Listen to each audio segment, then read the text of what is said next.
ఆంధ్రప్రదేశ్ ప్రభుత్వ ప్రధాన కార్యదర్శి జవహర్ రెడ్డికి చంద్రబాబు గారు చుక్కలు చూపించారని, నిన్న కేవలం నిమిషం మాత్రమే జవహర్ రెడ్డి గారికి చంద్రబాబు గారు అపాయింట్మెంట్ ఇచ్చారని, జవహర్ రెడ్డి గారు ప్రమాణ స్వీకారానికి తేదీని ప్రకటించండి అంటూ చంద్రబాబు గారిని కోరగా, మేము తెలియజేస్తాం అంటూ చంద్రబాబు గారు తేల్చి చెప్పారు అని ఒక వార్త ఇప్పుడు సోషల్ మీడియాలో చక్కర్లు కొడుతున్న నేపథ్యంలో ఈ అంశం మీద మనం విశ్లేషణ చేసుకునేటువంటి ప్రయత్నం చేద్దాం. ప్రస్తుతం మనతో పాటు ఉన్నారు ప్రముఖ రాజకీయ విశ్లేషకులు జగదేవ్ గారు. ఆయనతో మాట్లాడదాం. జగదేవ్ గారు నమస్తే అండి. నమస్తే. ఆంధ్రప్రదేశ్ సిఎస్ జవహర్ రెడ్డి గారికి చంద్రబాబు గారు చుక్కలు చూపించారని, ఆయనకి కేవలం 1 నిమిషం మాత్రమే అపాయింట్మెంట్ ఇచ్చారని, ఆ నిమిషం కూడా సిఎస్ జవహర్ రెడ్డి గారు చంద్రబాబు గారిని ఉద్దేశించి, సార్ మీరు ప్రమాణ స్వీకారం ఎప్పుడు చేయబోతున్నారు, తేదీ చెప్పండి అని కోరగా, మేము తెలియజేస్తామంటూ చంద్రబాబు గారు తేల్చి చెప్పేయడంతో ఆయన వెనుదిరిగారు అంటూ ఒక వార్త ఇప్పుడు సోషల్ మీడియాలో చక్కర్లు కొడుతూ ఉంది. ఏంటి దీని మీద మీ విశ్లేషణ ఏంటి అంటే ఏం చెప్తారు? ఏముందండి, ఎక్స్పెక్టెడ్ అది. ఎందుకంటే జవహర్ రెడ్డి గారు గత ప్రభుత్వానికి బాగా కొమ్ము కాశారని, గత ప్రభుత్వం సంబంధించిన అన్ని లావాదేవీలు తెలిసిన ఏకైక వ్యక్తి సిఎస్ జవహర్ రెడ్డి గారని మనం వార్తల్లో చూసాము. చాలా వరకు సోషల్ మీడియాలో కూడా మీరు అన్నట్టుగా అది చక్కర్లు కొట్టింది. అయితే లాస్ట్ మొన్న పోలింగ్ కు ముందు కూడా కొన్ని రకాల పథకాలు ఎలక్షన్ కమిషన్ బ్రేక్ వేయాలన్నప్పుడు కూడా వాటికి అమౌంట్ లేదు, ఎక్కడ అడగాలి, ఆర్బీఐని అడగాలి, కేంద్రం తేవాలి అని చెప్పిన వాళ్ళు ఎప్పుడైతే ఎలక్షన్ కమిషన్ సరే ఎప్పటి నుంచి ఉన్న పథకాలు కదా ఓకే అని గ్రీన్ సిగ్నల్ అవ్వగానే శుక్రవారం మధ్యాహ్నంకి ఎప్పుడు గ్రీన్ సిగ్నల్ ఇచ్చింది. రాత్రి కల్లా 14,000 కోట్లు. అదే అంటే సిఎస్ జవహర్ రెడ్డి గారు అసలు జగన్మోహన్ రెడ్డిని ఒక స్వామిలా భావిస్తారని, జగన్మోహన్ రెడ్డి మీద సిఎస్ జవహర్ రెడ్డి గారికి స్వామి భక్తి ఎక్కువ అంటూ కూడా రకరకాలుగా వార్తలు అయితే వచ్చాయి. మనం చూసాం. నేను కూడా చూశాను. స్వామి అన్నట్టు స్వామి భక్తి బాగా ప్రదర్శించారన్నట్టు కూడా చూశాను. అంటే ఇవన్నీ నేపథ్యంలో అసలు సెంట్రల్ నుంచి చాలా వరకు కొన్ని రకాల ఆర్డర్స్ వచ్చినప్పుడు సీనియర్ ఐపీఎస్లు, డీజీపీతో సహా ఐఏఎస్లు చాలా మంది మారిపోయారు. ఇప్పుడు రాయలసీమ, ప్రకాశం, చిత్తూరు వీళ్ళందరూ కూడా ఐఏఎస్ ఆఫీసులు ఒక 6 ఎంతమంది మారిపోయారని, ఐపీఎస్లు కొంతమంది డిఎస్పీ ర్యాంకులను వాళ్ళు కూడా ట్రాన్స్ఫర్ చేశారని రకరకాలు చూసాం. ఎంతమంది మార్చినా సిఎస్ జవహర్ రెడ్డి గారిని ఎందుకు మార్చలేదు? ఆయన ఉండడం వల్ల ఇంకా వైసీపీ వాళ్ళు చెలరేగిపోయారు చాలా సందర్భాల్లో. అండ్ మోర్ ఓవర్ పోలింగ్ తర్వాత కూడా కొన్ని దగ్గరలో గొడవలు అవ్వడానికి కారణం ఇటువంటి పెద్దల దన్ను వల్లే వాళ్ళు చెలరేగిపోయారు వైసీపీ వాళ్ళు అన్నట్టు కూడా మనం వార్తలో చూసాం. సరే, ఎంతమందిని మార్చారు?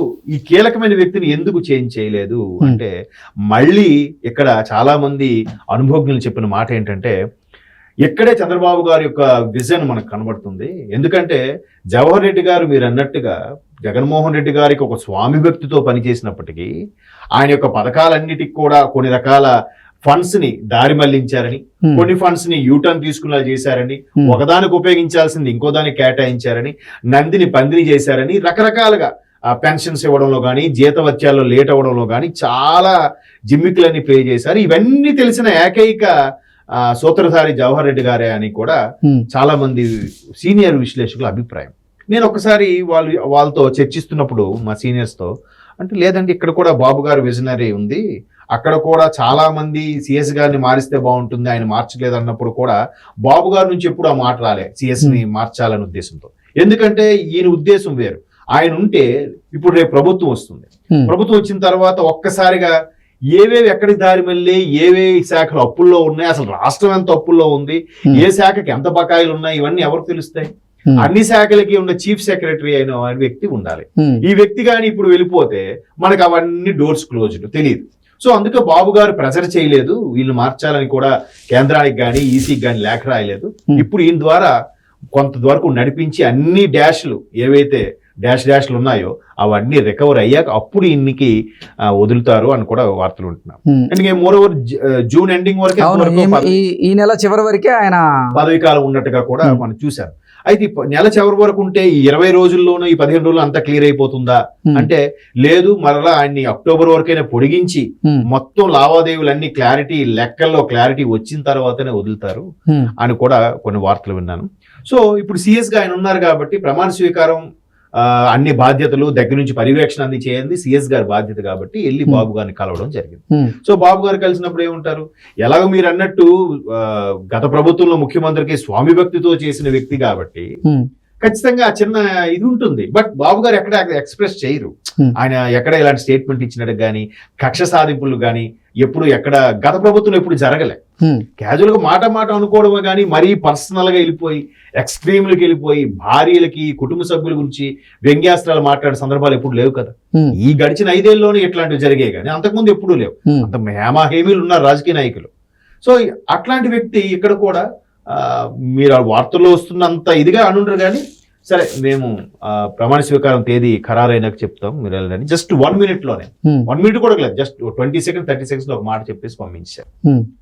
చాలా మంది అనుకోవచ్చు అరే సిఎస్ స్థాయి వ్యక్తికి కనీసం ఒక అరగంటను కూర్చొని మాట్లాడి సార్ ఏం చేద్దాం ఎక్కడ చేద్దాం నేను ప్లాన్ చేసుకుని చెప్తారు కదంటే చెప్తారు. ఏముంది ఎంతసేపు ప్రభుత్వం తలుచుకుంటే ఎంతసేపు అండి, సిఎస్ గా తలుచుకుంటే ఎంతసేపు చెప్పండి. మీరు 9 ప్రమాణ స్వీకారం అంటున్నారు. ఎలాగో బాబు గారు ముందే చెప్పారు ఏ అమరావతి ప్రజావేదిక కూల్చారో అదే అమరావతి దగ్గర మరలా నేను ప్రమాణ స్వీకారం చేస్తాను, ప్రమాణ స్వీకారం చేశాకే మరలా అసెంబ్లీలోకి అడుగు పెడతాను కూడా చెప్పారు. మరోవైపు సెంట్రల్ లో కూడా మోదీ గారు 8 ఏదో అంటున్నారు ప్రమాణ స్వీకారం. లేదు అది మళ్ళీ పొడిగించే 8 కాకపోవచ్చు, ఇంకా వేరే తేదీ కూడా ఉండొచ్చు అంటున్నారు.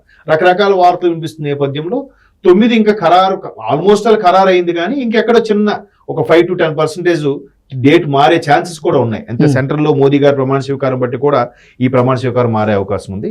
ఏదైతేనే ఇప్పుడు ప్రభుత్వం వీలదు కాబట్టి ఆ మెయిన్ సిఎస్ గారికి కీలక పాత్ర కాబట్టి ఆయనకు తెలియజెప్తారు, చెప్పిన ప్రకారమే చేస్తారు. కాకపోతే గత ప్రభుత్వం లాగా ఎక్కడో గేటు దగ్గర ఆపించేసి ఒక 1 kilometer నడిపించి బయట ఒక గంటల కొద్ది ఉదయం నుంచి ఫైల్ పట్టుకొని ఉంటే సాయంత్రం వరకు వెయిట్ చేపించి అమ్మ ఎవరు లేదమ్మా ఎవరు సార్ బిజీ రేపు రండి అని పంపించే పరిస్థితి అయితే ఉండదు.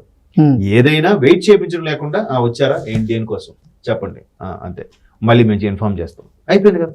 అట్లా వెయిటింగ్ చేస్తే ఎంత అధికారికైనా ఎంత సీనియర్ నాయకుడికైనా ఎంత బాధగా అనిపిస్తుంది. వెయిటింగ్ లో ఉన్నంత బోరింగ్ దేనిలోనూ ఉండదు. చాలా ఫీల్ అవుతారు కూడా, చాలా మంది పర్సనల్ గా హట్ అవుతారు. కానీ గత ప్రభుత్వాలు చాలా జరిగాయి. ఎందుకంటే మొన్న ఒక ఎమ్మెల్యే ఓడిపోయిన ఎమ్మెల్యే కూడా ఆఫ్ ద స్క్రీన్ ఏం మాట్లాడుతున్నారంటే బాబు మేము 2 ఏళ్ల కిందట వెళ్ళి ఇక్కడ రాష్ట్ర పరిస్థితుల గురించి చెప్పాము, స్వయాన ధనంజయ రెడ్డి గారిని కలిసాము, అయ్యా మాకు జగన్మోహన్ రెడ్డి గారు అపాయింట్మెంట్ ఇప్పించండి అని. కానీ ఆయన పెడచెవిని పెట్టాడు, ఉదయం నుంచి సాయంత్రం వరకు వెయిట్ చేసాం, మళ్ళీ వెనుదిరిగి వెళ్ళిపోయాం, ఇట్లాంటి పరిస్థితులు అయితే మరి ఓడిపోమా అన్నట్టుగా ఆ ఎమ్మెల్యే ఆఫ్ ద స్క్రీన్ వాపోయాడు అనమాట.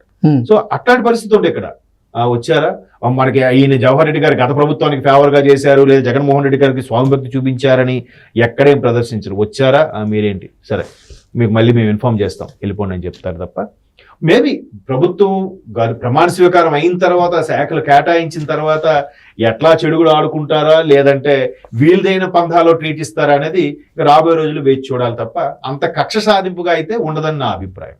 ఓకే, అంటే మోరోవర్ ఆయనది కూడా పదవీ కాలం ఈ నెల చివరితో అయిపోతున్నటువంటి నేపథ్యంలో నాకు తెలిసి పొడిగించే అవకాశం కూడా ఉంది అంటున్నారు.